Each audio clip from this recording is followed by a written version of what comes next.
This page-turner, story-driven comic book feels like the warm blanket of a 90s, early 2000s TV/movie, so all of the elements working together is another thing that this book does incredibly well. And I had to sort of build the brand around the figures. Did we just accidentally get the origin of that? What's up, everybody? Welcome to another A to Geeks.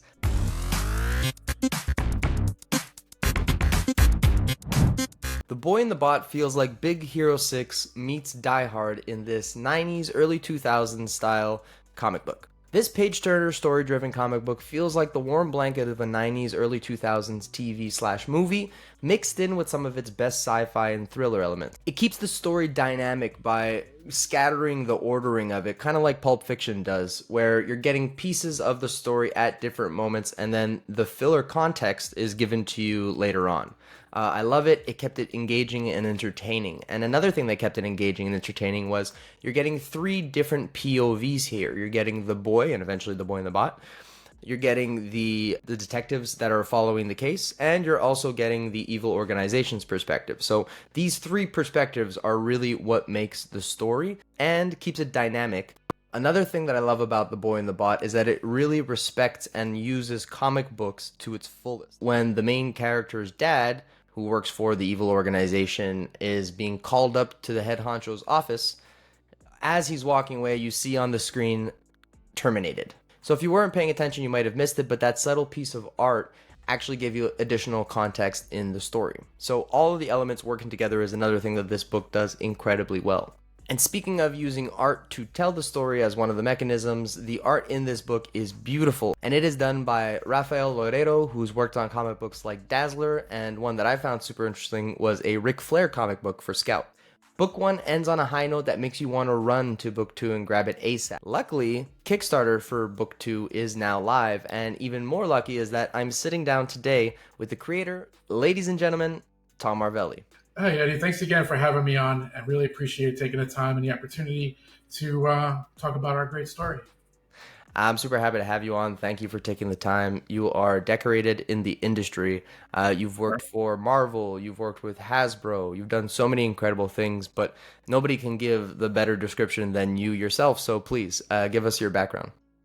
Yeah, I worked at Marvel from 2000 to 2014, and I got to work on so many different amazing projects. From the publishing division, I got to work on things like the Marvel Civil War program, which was one of its highest selling graphic novels of all time. I also got to work on all of their other giant tentpole publishing programs that we did thereafter, like Siege and a few others. And I also got to work in consumer products, meaning that all of the character art and stuff that you saw on t-shirts and across all the different types of products globally came from myself and the team that I was part of. I would hire a lot of outside talent or illustrate the material myself. So if you're walking around wearing a t-shirt or somebody wearing a Spider-Man t-shirt from 2000 to 2014, is a good chance either I drew it or I hired the people who did. Wow. Also, part of that with that licensing stuff was also working in the theatrical side of stuff and entertainment overall. So in entertainment, I worked on all the different films between partner films like with Fox and Sony. Like the first one I worked on was Spider-Man, and then it went into like the Incredible Hulk and so on and so forth.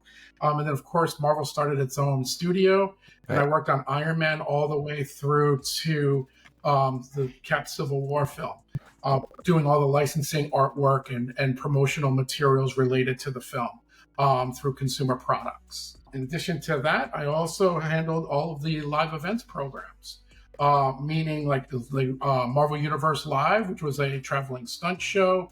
There was also Avengers Station in Times Square, which was like a sort of like a narrative themed sort of like a museum that had like a theme to it. Okay. And then there was other stuff that did too, including roller coasters and theme park design concepts and so on and so forth.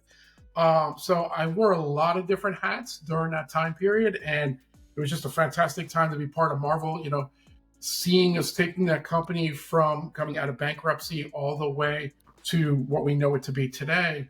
There was a lot of groundwork that was covered in that period of time.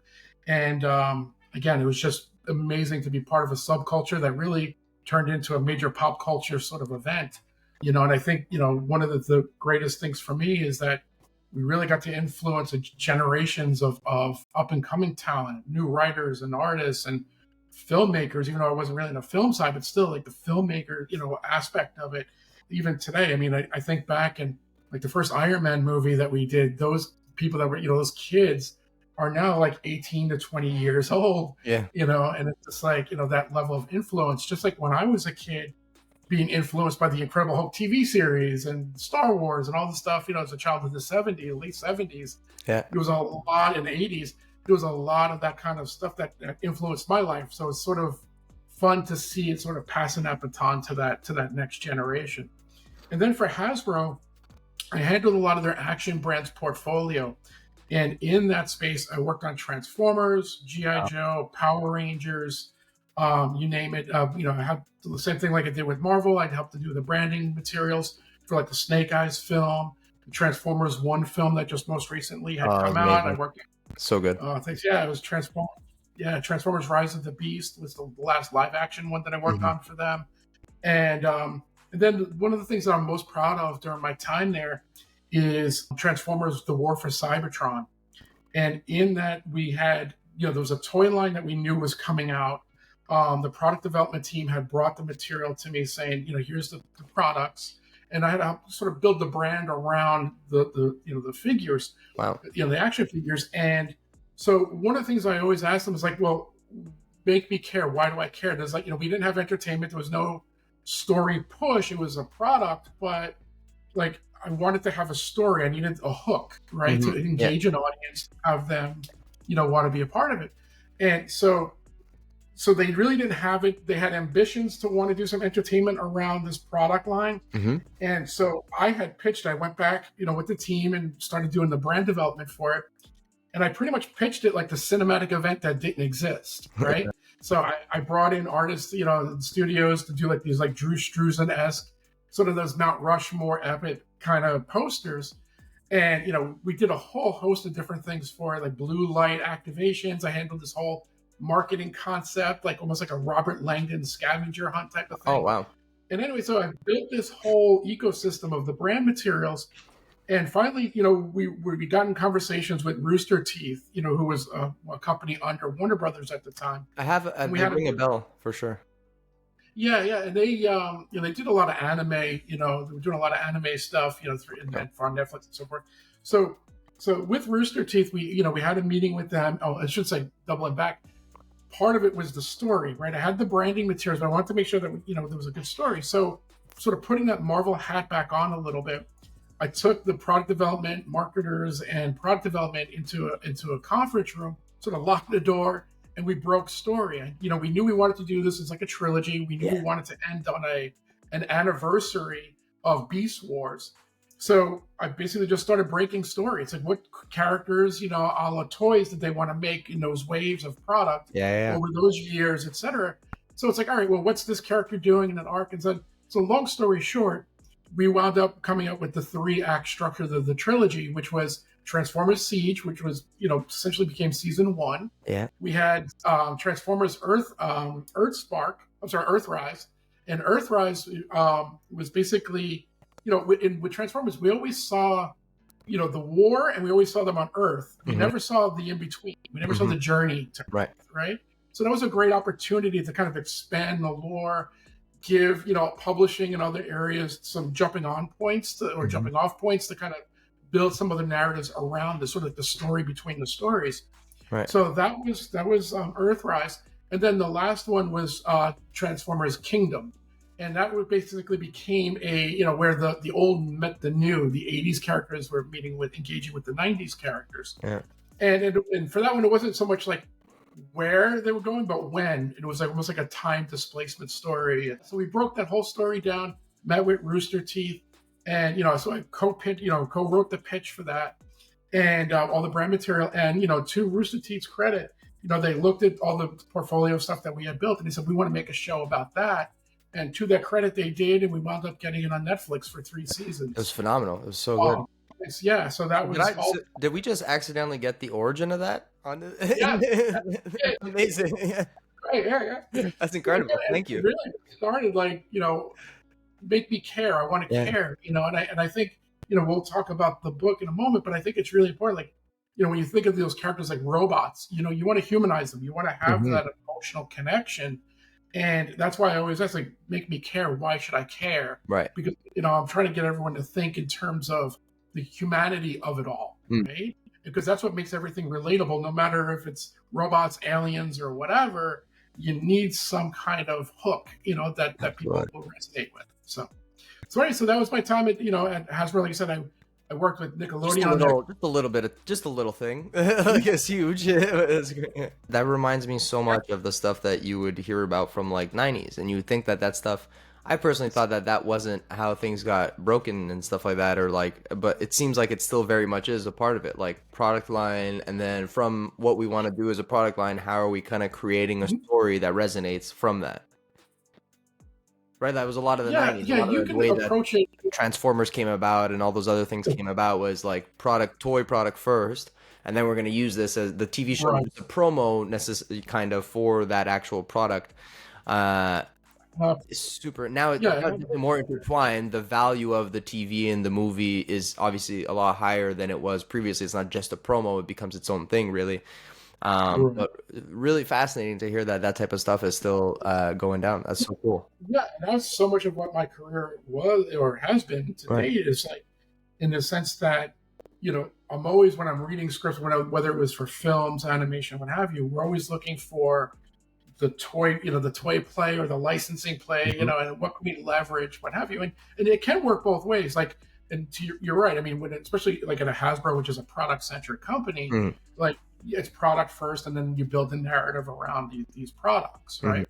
But there's also the other way to go, and you kind of see that into the entertainment, right? Mhm. And you find ways to kind of put that in an organic way Right. that it doesn't feel kind of schlocky, Exactly. like Yeah, yeah, yeah. Well, there's a so. right way. There's a right way and a wrong way, right? I think a lot of the examples you give are the right way, and there's been a few instances in the past where it's been the wrong way, right? But you can't mention that Transformers trilogy and not feel like there's absolutely soul put into that thing. Like it was such a great trilogy. But you can do it, like I said, both ways too. I mean, you can have like for instance, like you can come up with a narrative. I mean, films do this too. It's like Hmm. you have the film. It's like, well, what can we pull from this film, Right. right? What's a scene or a theme from this film that we can then take that and put that into like consumer products, right? Right. If all of a sudden like a movie has like a race component, whether it's like part of the second act, third act, whatever, if it's a big moment, like how do we take that and extrapolate that out, turn that into a product category, and how do we turn that into some marketing material and so on and so forth. So it becomes this full ecosystem. And Yeah. it could be product feeding narrative or it could be narrative feeding product. It Yeah. can go both ways. Right. It's just so fast. It was always so fascinating to me, though. One of the things that I always like, because I work in marketing. My professional career is in marketing, so this is double extra interesting for me. But what Sure, sure. fascinated me so much about the stuff, like the earlier stuff in the 80s and the 90s, is that what it was so much about the product. A lot of it, not all of it, but a lot of it was about the product and feeding that Right. toy or that whatever it was, and using the show as a promo, as I mentioned. But Hmm. those are some of the shows and animated shows and stuff like that that had some of the most heart and the most soul and the most. So you wouldn't. That blew my mind when I was watching the Toys That Made Us and I found that out and I was like, Right. whoa, that's crazy. I thought it was all things were the opposite. It's like let's break a story, let's come up with it, and then now that we have this and sure it's going to go into production, now let's think about how we can develop all these toys. Maybe we'll add a character here or whatever that'll kind of feed that a little bit and stuff like that. But I really truly thought until seeing the Toys That Made Us, it was really about story first, then let's go into it. I did not understand that, especially at that time in the 80s and 90s. It was Yeah. toys are the thing. TV is kind of still, fresh in a way, or using it in this way is fresh. Right. And now we're going to use it as a promo essentially for these toys to sell these toys. But at the same Mhm. time, you see that, especially in the 2000s and stuff like that, kind of get out of hand, and then you're really just getting these lifeless pieces of film and TV shows that are just purely to sell these toys.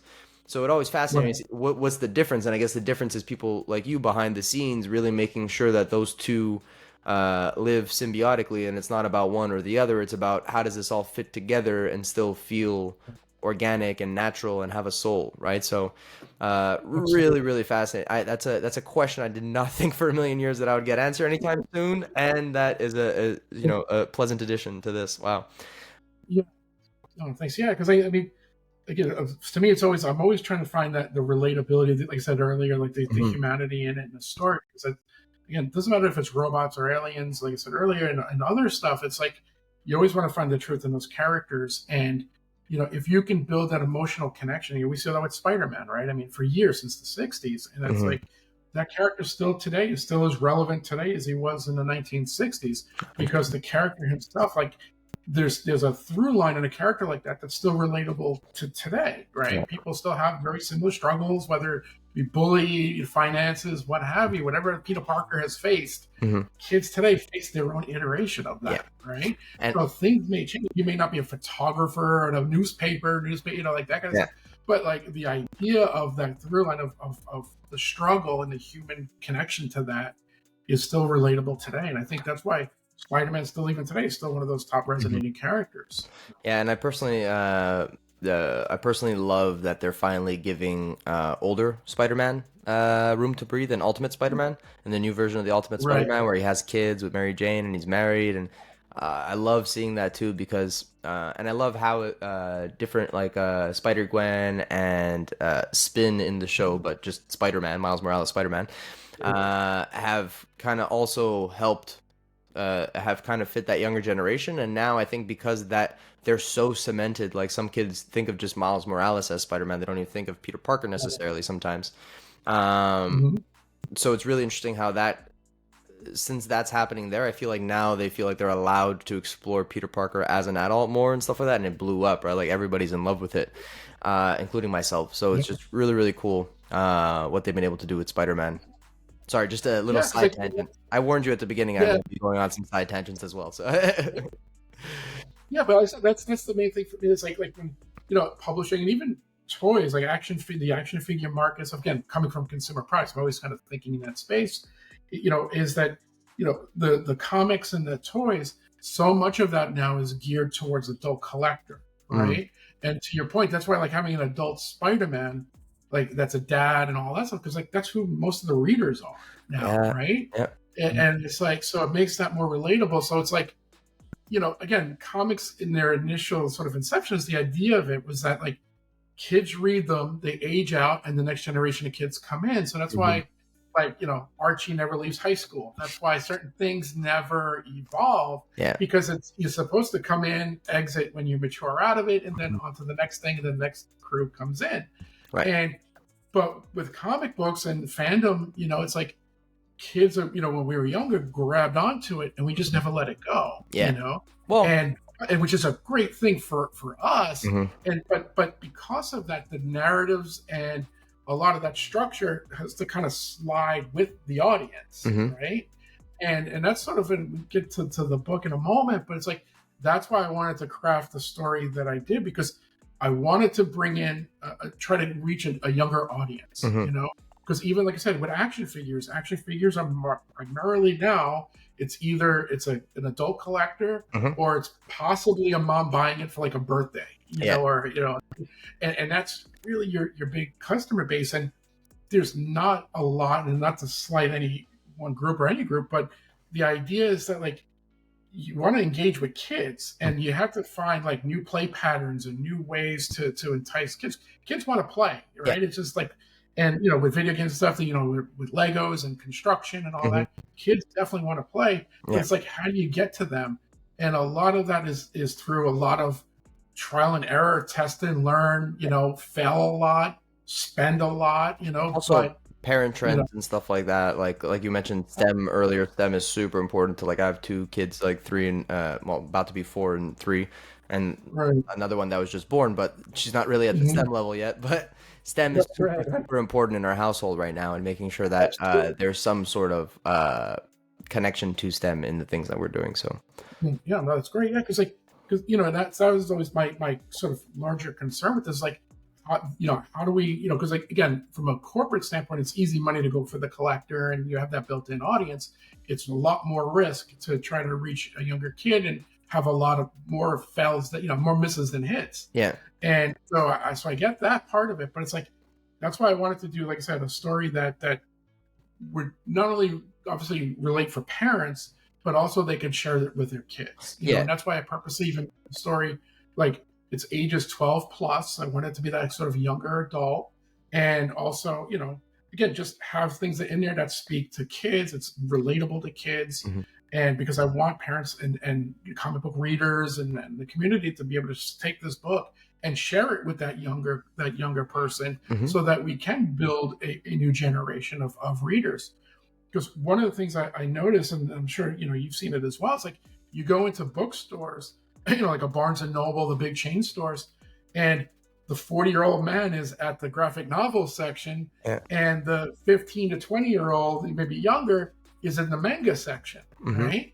So it's clear they like the material, they like the idea of sequential art and reading it. They're just digesting it in a different format, right? In a And different sort of storytelling.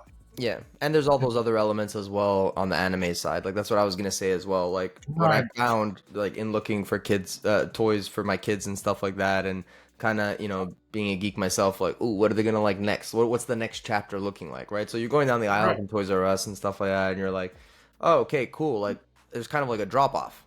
There's Right. the a ton of stuff for the younger kids, right up until like 4, 5, Mhm. 6, that age, right? And then there's kind of Yep. like the middle ground, which is kind Mhm. of, but like that middle ground for that middle age group for like like this 8 to like 12, 13, Mhm. 14 around there is very much Right. anime maybe not 14 and stuff like that, but like at least up to Right. 12, 8 to 12 we'll say, is very much anime inspired. It's either cards that are based off an anime. Beyblades are huge again at the moment. Beyblades were super Sure. cool when I was a kid. Never heard of Yep. them. And then all Same. of I a worked sudden, on that brand too. did you really? Oh man, Yeah. For you've worked on Hasbro. everything. Yeah. Yeah. We have follow up conversation and interviews to have. Yes. So yeah, Sure. every new book Sure. will be a new interview, and we'll go into something else too. Yeah. Um, that's so cool.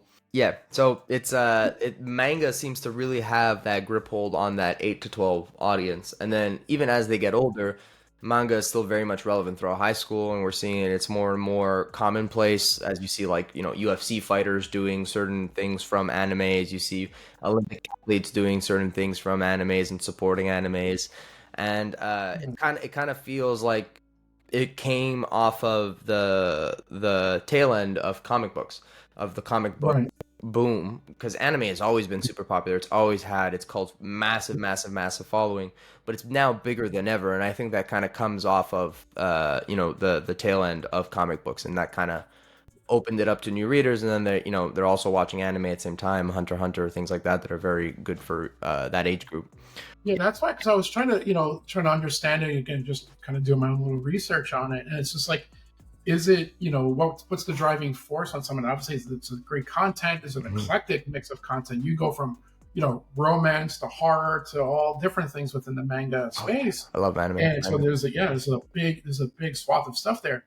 But it's like, why aren't the certain kids of certain demographics, like certain age groups, reading American comics to that point? And it's like, they're going to see the movies, right? We know Mhm. that. They're buying the T-shirts. We know that. They're engaging with it as a lifestyle sort of component. Mhm. But the one thing they're not as engaged with is the comic book side of it, Mhm. right? That one piece of it, which is sort of like the spine of it all, Yeah. right? So it's kind of like, why is that happening? Then I'm starting to think, and I could be completely wrong, is that it's like, is it because youth culture in general is always sort of counterculture, right? Always, always, yeah. Whatever the parents are into, it's got to be something else, Mhm. right? And I'm still like, even siblings, right? The younger brother, like the older brother doesn't want to wear what the younger brother has, I think it that kind of stuff.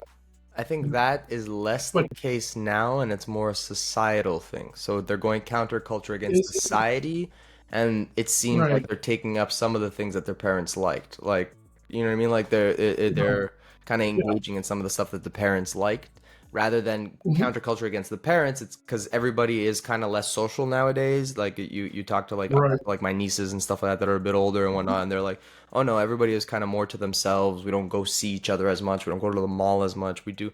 There's a right. uprise in those things happening again. Like they're going after, but it's just a different world now in a lot Yeah, of that's weird why ways. But it seems, yeah, Yeah, like I said, counterculture to what society is going for. So, and then less about the household, more about societally, what's the counterculture there? In that generation, even, and, 80s to 90s, we really held on to a lot of stuff. And if we didn't held on to it, we bought it again as we were adults. So it's right. So there's something to reference with the kids, and then it's yeah, it feels different and fresh too because it's so different than some of the stuff that's out there now, or was different, and now it's kind of all kind of coming back and things like that. 90s are popping right now. yeah. Yeah, 'cause like I said, that's the crux of why I wanted to write the story the way that I did, was that I wanted to try to bring in that younger audience and reach a younger community. And what was great is that when we kicked the the first when we did the first book, and people backed it and they got their copies. There were parents sending me photos of like their 12-year-old sons and so forth sitting on the couch reading the book. Yeah. And I was like, that's a win. I'll take that. Like that's huge. Like goal accomplished, and at least for that one kid, which was like getting other kids that sent them too. It's like getting them to look at this stuff and engage with it and relate to it. That's important to me because I figured that's going to help feed that next generation.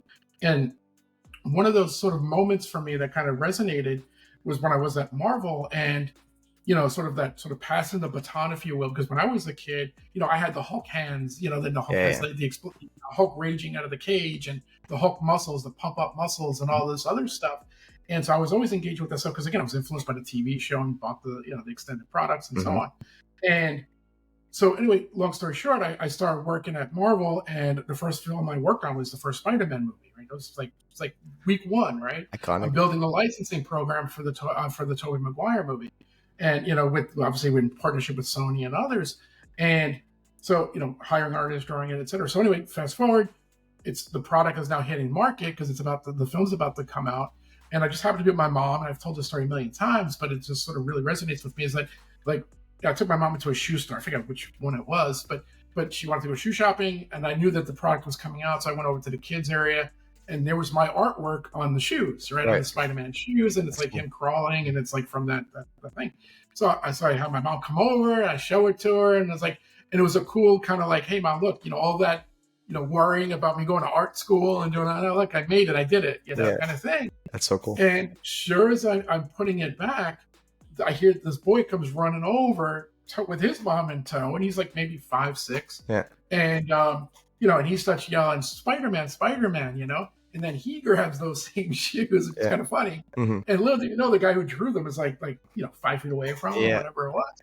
And and he's sharing them with his mom. And it was just a cool sort of passing of the baton moment, And so again, that kind of always sat with me. And it's like, I've done so much in the industry. A lot of people don't know, it was me who did a lot of it in terms of the art and so on.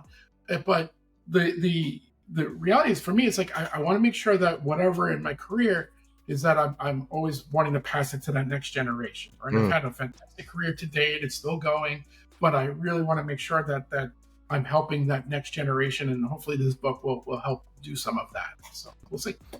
Amazing. Yeah, it's definitely something that I want to read to my kids at the moment. They're not reading yet, but well, they're slowly they're picking up on things, but definitely not reading yet. But I'm definitely going to have the entire collection because I've already backed 2 on Kickstarter. By the way, go back book 2 on Kickstarter. You can also get book 1 from that Kickstarter campaign as well. So be sure to check it out. But yeah, definitely I could see exactly what you're talking about. And one thing that I want to get into is a little bit of the inspiration behind the book, right? So for me, being a father of 3 kids, I have definitely thought about like what happens if I die, and I know you have children that are a bit older, right? And that would put you as a parent in roughly the early 2000s. So I'm wondering, A, what is the inspiration behind it, and B, am I onto something at all with those 2? Yeah, absolutely. So for me, I mean, obviously, once a father, a son becomes a father, and sort of that next generation kind of moves into the next sort of like the cycle continues, right? It's the circle of life, right? And so one of the things that really struck me and where this story had originally started, and just the idea of it, was my father, he's passed away now, and the thing with him was like he wound up getting cancer. And he wound up passing away. Sorry to hear. And then I started writing this story about loss, right? And like it's almost like from a child's perspective, because not only did I lost my father, but couple of years prior, and again, just one of those story things that resonates with me is my daughter was very young. She was in a ballet recital, and there was another one of her classmates was there, and I knew the girl's father was very ill, like, and he was dying. He was terminal, and so he's sitting there and he's watching his daughter's ballet. I'm there as an adult, knowing this is it. Like, this is the last ballet he's ever going to be a part of, Yeah. or and share in. And so you think of the weight of that, right, and the sense of loss, and not only how do we feel loss as adults, right, and you have your own kids and your own mortality, but then also you're looking at, like, what happens when a parent dies when they have very young children, and what impact does that have? So I'm sitting there watching this these cute kids doing their little their tutu spin around, and I'm sitting there thinking like what's this kid's life going to be like, and what challenges will that what will she need to overcome with the loss of a parent. And so again, it just really kind of hit me a little bit, and because of that, I was in the back of my mind, like, I always wanted to kind of tell that kind of story. We've had the Peter Parkers where he's lost his uncle and his family, and all that kind of stuff. So it's been, there's a lot of tales in that space, but I wanted to just kind of drill into that, the trauma of it a little bit, the depression of that for the young boy and what he's going through. And obviously, he discovers that guardian robot, which we'll get to, but it's like, and how does that character now become almost like a parental figure, an older brother figure, in a world where he needs to learn how to navigate without that parental guidance. So that was sort of the crux of it, And again, loss is terrible on all sides, but when it happens with a younger kid, you feel like it's got a little bit more of a hit to it. And especially, again, that's why I purposely target him at 12 years old. Extremely influential time in a kid's life, especially as, so I always try to put myself in the space of that the characters I'm writing. And it's like, well, like, that father will never, the kid will never learn to shave by his father, right? He'll never learn the grown-up adult man things that and so he'll always be stuck in that place with his father from what he knows. And where will that new guidance come from? So that's why, like, one of the things that, I always, there's a through line in this. It's like, it's not so much like the family you start with or you're born into, but the one you end with. And that sort of becomes like a foundation for this. So anyway, so that was the crux of it, was really through. And that's why even in book one, I put my dad's picture in the back of the book, and it's true. Yeah. So that was sort of the crux for that. But yeah, again, I just wanted to kind of, take that idea of a story. Then how do I build this, like, cool sci-fi thriller, drama, suspense tale around this narrative of this boy dealing with this loss and, overcoming it. And we did speak briefly beforehand, and there is something that once you said it just resonated with me very much, was that you kind of were going for like a Spielberg-esque kind of vibe to it all. And then as soon as you said that, I'm like, that is the perfect way to describe it. It feels like a Spielberg movie in comic book form. That is spot on, I would say. Awesome. Thank you. Yeah, like, again, just product of the late 70s, early 80s, as a child myself, like, those films that, like, the Spielbergs, the Richard Donners, the Robert Zemeckis films, those sort of child wonder, wish fulfillment stories, those are about some of my favorite films still to date as an adult. And I share those with your kids, and I just love that sort of, I don't know, angle. The angle, whatever you want to call it. Yeah, exactly. It's just, and a lot of films that, I wish we'd get back to some of that kind of innocence of storytelling in a way. Me too. That's actually one of the things I loved about Sonic, the new Sonic, is like there are so many plot holes in it, but nobody cares because it's just fun. It's just a fun movie that, like, people are enjoying, and were deemed the better than the first two, and people were already going crazy about the first two. And I think the reason for that is because it was just a fun movie. Like, they're in space, and like space doesn't work the way that space does, but nobody's talking about that. It's a Sonic movie, and it should be treated as a Sonic movie. Like, not everything needs to be so grounded in science and all these different, like, let's imagine a little bit. Let's be a bit creative, right? With certain restrictions, some people go crazy with that, and they're just like, no rules, which can be a little wild, but like, it shouldn't matter. You shouldn't have to sacrifice, like, oh, this needs to be scientifically accurate in a Sonic movie, right? Like, it just needs to be fun, and it just needs to do what it's supposed to do. And I think that's kind of lost. Everybody's trying to, not lost, but like in a lot of ways, everybody's trying to check every single box, right? Like, they're trying to make an every movie, right? Like Right. it's a drama, it's a comedy, it's a this, it's that. And in a lot of ways, I think that came from just the idea of things feeling more real life and real world, the Cloverfields, the Superbads, like just getting Right. a bit more like human in the movies rather than wonder, right? And we lost, Right. I think, that wonder in getting to that human. And I love that human element. I love those different types of movies and things. I mean, Superbad definitely not in the same genre as The Boy in the Right. Pot, but you know what I mean by like, the camera, handheld camera, like very ground level, not Mhm. wonder and things like that. Whereas I think Sonic and this book, The Boy and the Bot, and even his Spielberg's take on Ready Player One was very much that. Like, was it the book? No, there was a lot of elements that were missing from the book that I really enjoyed in the book, but I absolutely Mhm. loved the movie because it was everything about that book that in a that resonates with Spielberg in that movie, and it still felt great, but it just wasn't the same thing. It was a Spielberg movie version of that book, which to me is perfect, Right. right? Like artist sign off, artist layer over an original story. So really, really cool. Maybe that's probably the reason too, because I do feel like we're missing some of this type of Yeah. content. So I think it fits right in, and with that '90s nostalgia coming back, well, Right. continuously coming. It's already been back for a minute, but Right. I think this is a perfect time to introduce Mhm. this book. Thank you. Yeah, like I said, it was for me. It was really wanting to channel some of that. Like I said, that child innocence, wonder. Create some aspirational moments within the story. Mhm. Again, like every good writing, story, whatever you want to call it, it's like you always want to put your characters through their paces, Yeah, right? yeah. You're right. And so obviously, I don't want to spoil what we do in book three, but like it's like again, he's going through this journey, and he's thrust into this event because of what happens with his father again. Hmm. We talked about earlier, Yeah. and again, he's trying to navigate this world in this fantastical situation where he's got all of a sudden this giant robot who he doesn't know should he trust him, not trust him, Hmm.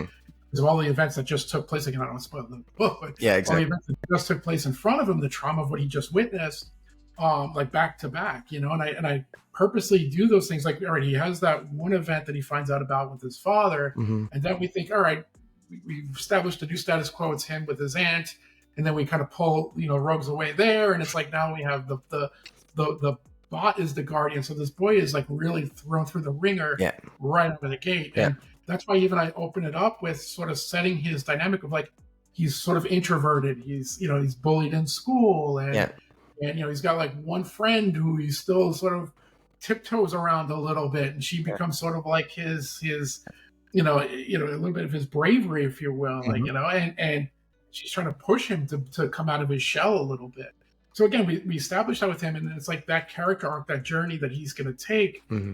Now, that when he's with the robot, and I was, book one, we kind of touch on their relationship, like the introduction of Yeah, that it's just relationship. interesting.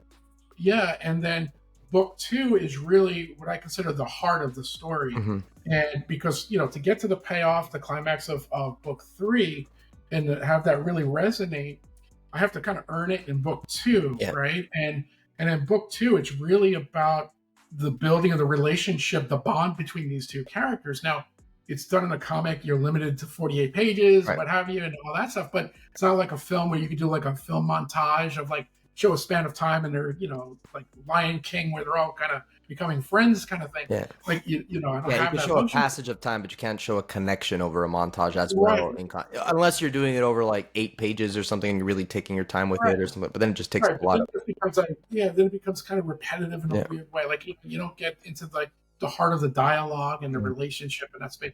So it becomes more of a pebble jump of a story versus Yeah. digging in. And so that's why I wanted to take a beat. That's why book one, if anyone has read it or hopefully will read it, Hmm. is it happens very quickly. It's like right out of the gun. Where yes, there it is. And it's like right out of canon. If we start with the setup and then it's all the story just continues to thrust forward. It's the constant build of momentum. And then what we do in book two is we take a beat for the boy and the bot. We establish that relationship, build Hmm. that bond. And while that's happening, the other, to your point earlier, we have the B plot and the C plot, Yeah. which is that's where the amping and the continuous momentum is occurring, Hmm. which is the detectives are still on the case, trying to investigate it, solve it, and then you have the corporation that the father worked for, Hmm. working there, working behind the scenes to amplify and get ready to go after their, get their material back, Yeah. essentially.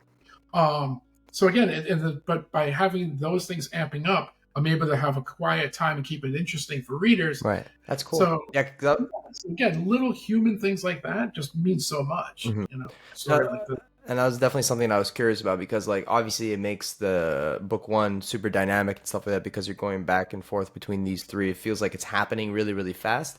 Not to Yes. say that you don't also take moments to breathe and stuff like that and to explain, like, for example, without spoiling anything, the ant walking down the steps, right? Like explaining the scenario and giving you little teasers of what happened and stuff like that. And then as it goes on, you're kind of getting the full picture, and by the end of it, you have the full picture. Again, beautifully done. But so is that really the three POVs, right? Because typically you could have gone for like a POV of the boy in the bot or like what's happening with the boy in the bot, and then also have that POV of the villain, right? So what was I guess having it that book two is really where you're like, let me add a third POV in here, the plot C or B. I guess B would be the detective, C would be the villain.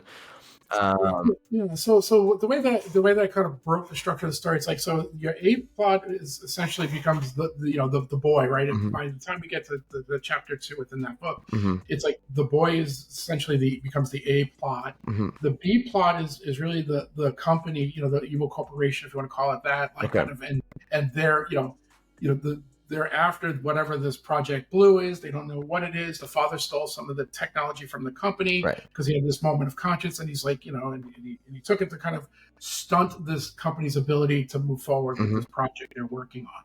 So those things become like the MacGuffin of the story, right? Right. The thing that the company is The after. catalyst. Yeah. Yeah, Yeah. and then the third, the C plot is really the detectives, right? And they're sort of chasing it along, right? And they're kind of discovering. In some cases, they're discovering what we as the readers already know. Right. In other cases, they're helping to kind of put some, connect some of the dots, and that would play out even more so in book 3. Mhm. And so anyway, we start with those three plots, right? The A, B, and C, and this is all sort of inside baseball stuff, but it's like those three plots. And then when we get to book 2, we're still continuing with those three plot points, but then plot A and plot C will eventually connect, Right. and then those two plots will then obviously connect with B eventually in the climax. Right. And that's sort of the how I kind of structured the story. Gotcha. And because again, yeah, I wanted to have that momentum, It and does. have those It does. It moments. really does. I loved it. Yeah. Thinking that's why I wanted to even start with like the prologue, Mm. which again, that's just the way I like to kind of write the story. It's like you drop right in the middle of the story, Mhm. right? You like, to your point earlier, like the aunt's talking on the phone, something's happened through her dialogue. It's a one-way conversation because you can't really hear what's happening on the other side of the phone, and Mhm. she's kind of giving you a little bit of setup, and then again, in true comic book form, you want that big wow splash, whether it be a splash page, double splash, 100%. to kind of gain that reader's attention. Because one of the things in the structure of the story, it's like, especially if you're doing like a story build, right, where it's going to build momentum, build a narrative. In comics, you want to hit them with something pretty strong up front. So I was like, all right, I need to take like the reveal of the bot, instead of saving that for truly, the end of chapter 2. Let me show some of that up front, and I'll just repeat that part of the story later. Right. So it's almost like we as the reader have now caught up to the actual Exactly. moment. Yeah.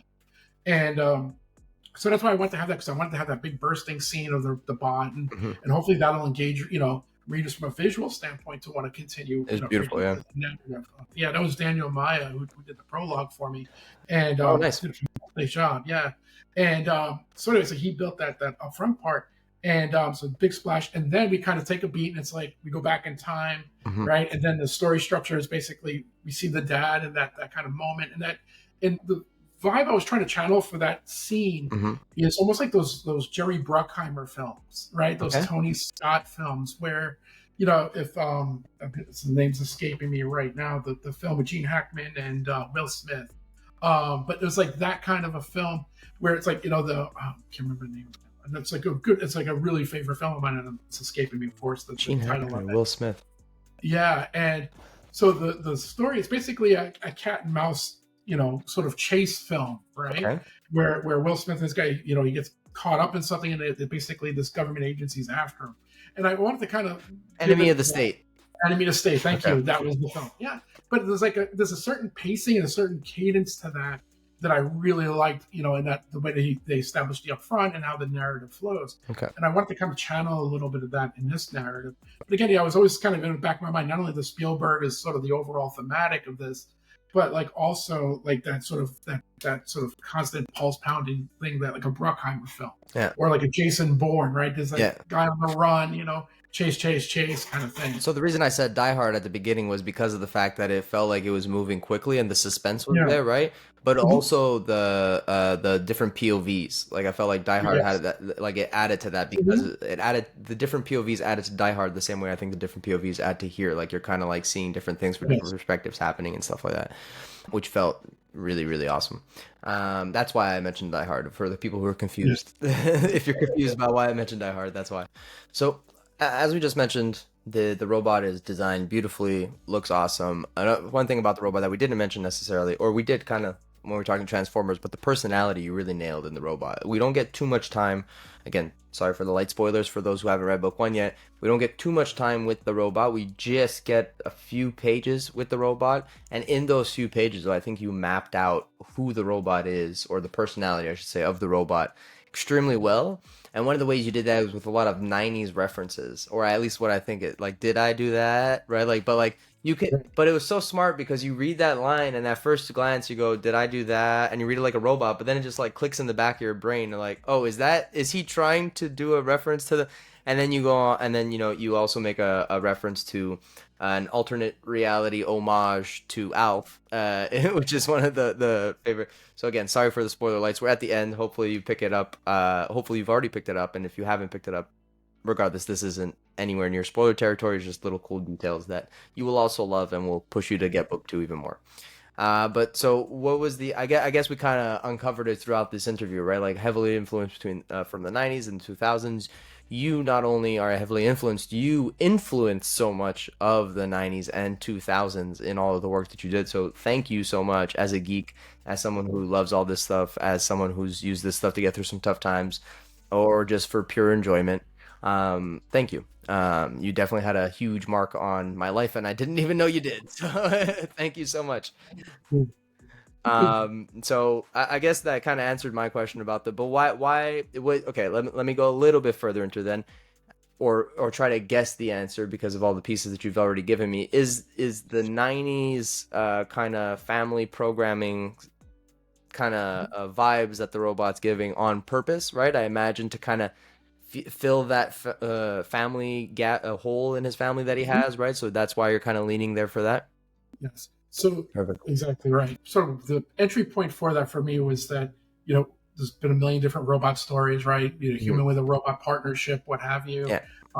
There's all those different dynamics. And what I wanted to do is have a unique voice in this one, in that the bot, to make him relatable. Mm-hmm.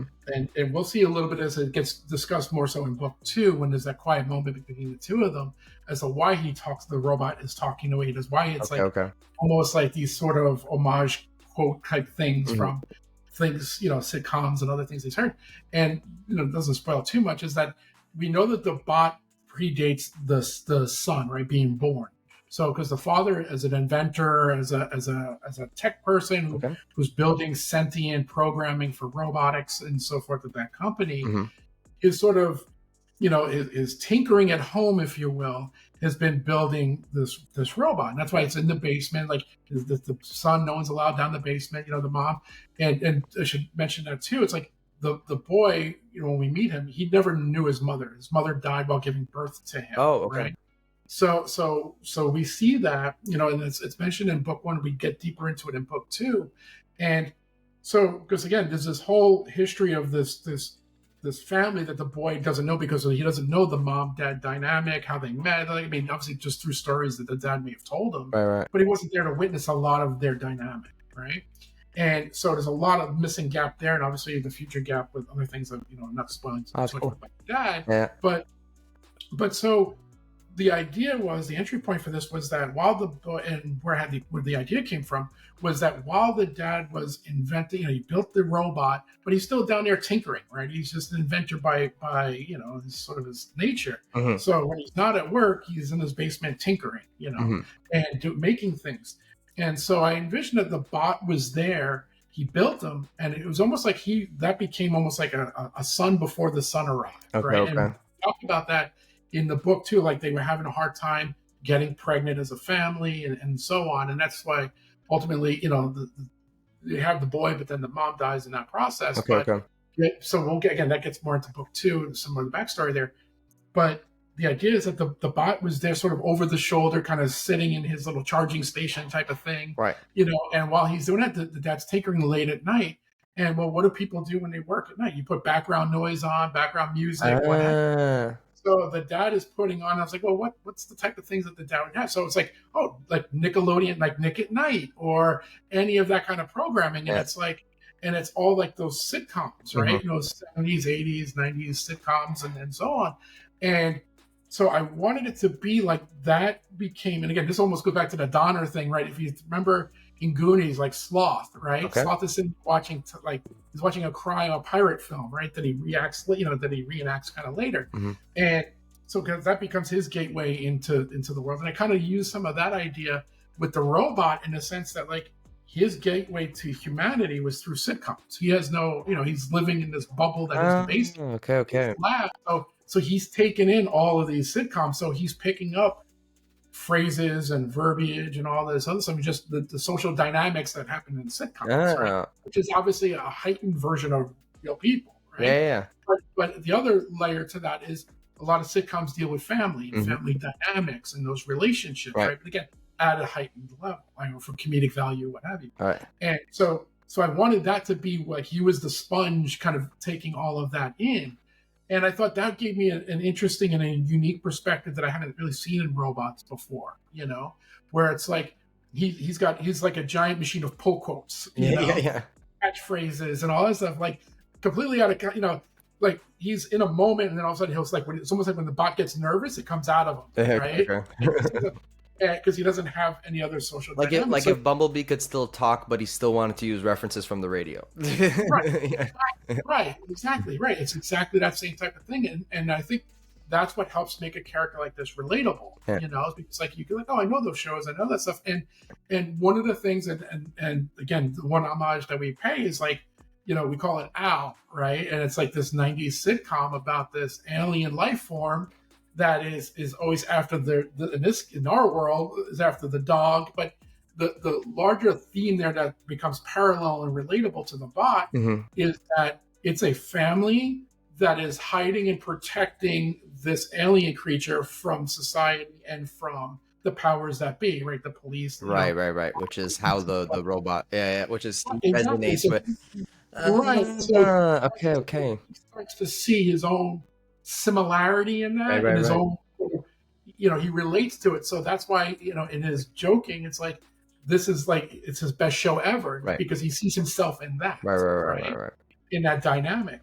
And so it's like, and so that's why when the boy's like, when he first is the boy, and again, the innocence of the robot, because he hasn't engaged with humans, he's not, he doesn't have a jaded thing because nobody's ever, done him wrong or anything like that. Yeah. So he's very much, he himself, even though he's this big brooding kind of robot, he also has like a childish wonder. Yeah.